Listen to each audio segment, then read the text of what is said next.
我喺蘇梅島都差唔多住咗1年啦，好多人都問我點解你要過嚟呢度住呢？會唔會好唔方便㗎？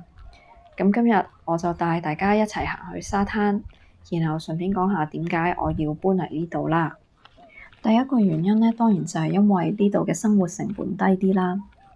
之前嗰條片呢，我都分享過我而家租緊嘅屋，每月嘅月租呢，其實只係6000幾蚊。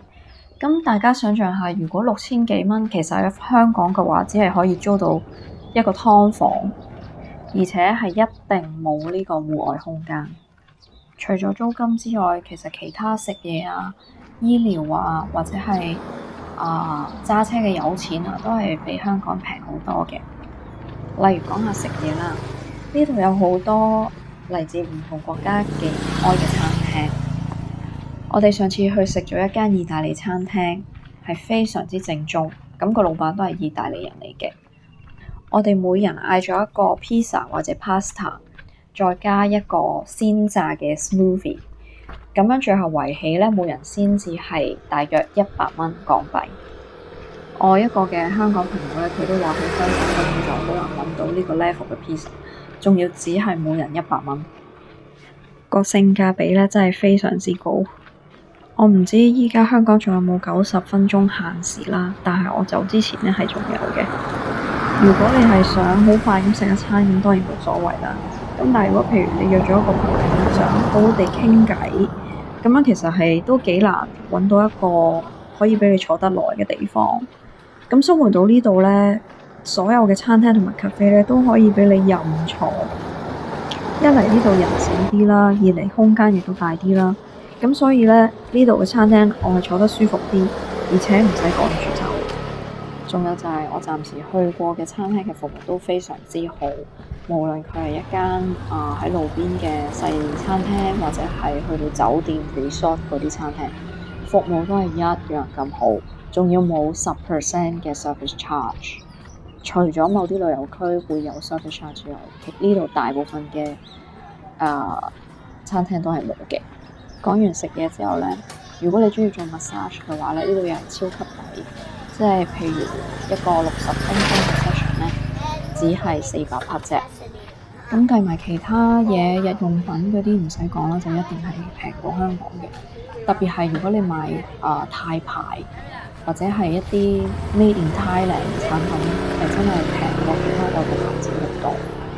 咁所以計埋呢，我就發現其實我嘅生活質素係提高咗好多，但係反而呢，支出係減少咗嘅。我唔知大家有冇理財嘅習慣啦，咁支出少咗呢，咁就多啲閒錢去做一啲儲蓄同投資啦，而且同時呢，冇降低自己嘅生活質素。好啦，跟住第二個原因呢，就係因為呢度嘅生活節奏呢係啱啱好嘅，我覺得。大家都知道蘇梅島係陽光海灘，即係聽落都好 chill 咁。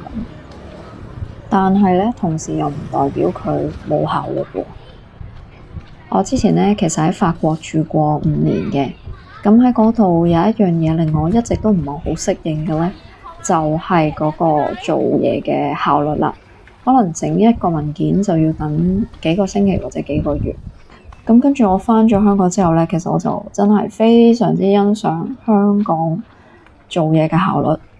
其實你做好多 admin 嘢，你 book 咗時間，咁可能幾個鐘內就搞得掂啦。咁另外一件事咧，就係香港嘅交通工具嗰個 network 咧，係世界上數一數二。咁你真係有地鐵啊、巴士、的士呢啲，其實你邊度都去到，完全唔使揸車。咁所以咧，我第一次嚟蘇梅島嘅時候咧，咁我都有呢個疑問，就係話會唔會呢度嘅效率其實都好慢咧，或者係一定係冇香港咁快？直至到我真係喺呢度需要搞 visa， 或者租咗屋之後需要攞地址證明，同埋甚至試過睇醫生啊之類，咁跟住先發覺，原來呢度其實個效率都好快喎。就唔係呢度嘅人做嘢特別快，因為有時候呢度啲人咧睇佢哋做嘢，其實都係用佢哋自己嘅速度，即係又唔係慢，但係佢唔會同你講。但係咧呢度個環境咧就令到所有嘢都可以好有效率咁樣去完成。以前喺香港，雖然呢人做嘢嘅效率咧係好高，但係始終因為人多啦，地方又當然大過蘇梅島好多啦。咁所以咧，一出門口之後咧，由搭車開始就要開始等啦，轉車又要等啦。咁可能食 lunch 見到間餐廳，有時有啲要排隊，咁又要等啦。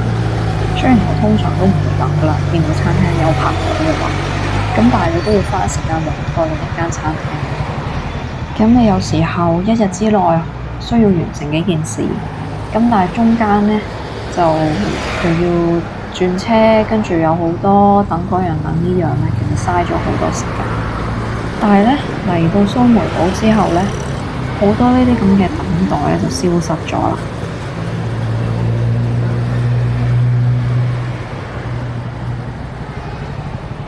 我哋要出門口做咩咧，都係可以直接坐電單車啦，或者叫 Grab。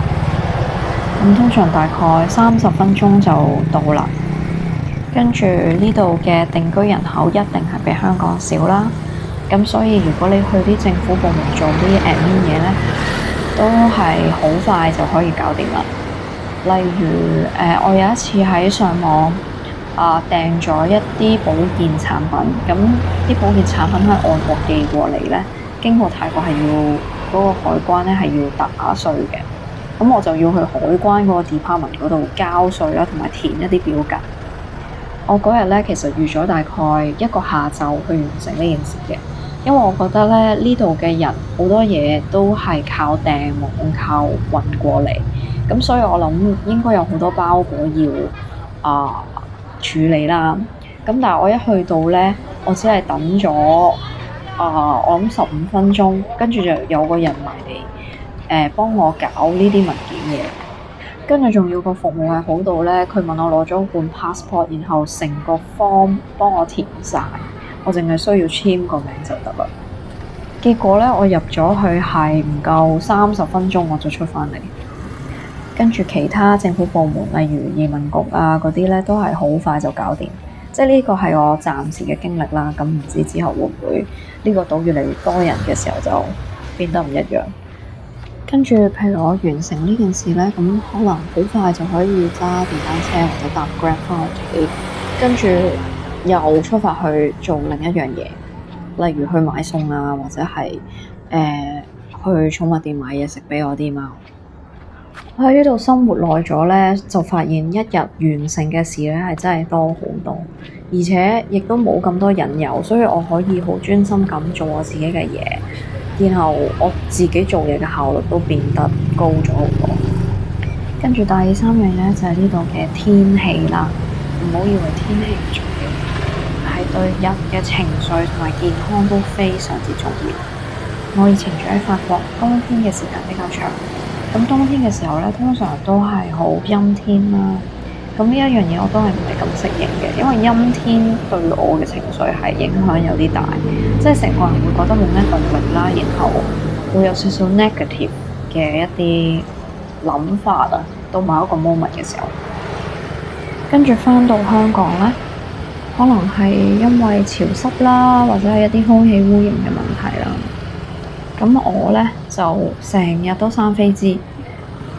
跟住我老公咧就會有一啲鼻敏感腸胃敏感嘅問題。唔知係咪香港嘅高樓大廈比較多，跟住嗰啲塵咧就全部困住喺一個好細嘅地方，咁跟住我哋就不斷吸晒，就造成呢啲敏感嘅問題。嚟到蘇梅島之後咧，好神奇地咧，我老公嘅鼻敏感同埋腸胃敏感咧，都慢慢變得好咗好多，鼻敏感直頭冇咁滯嘅。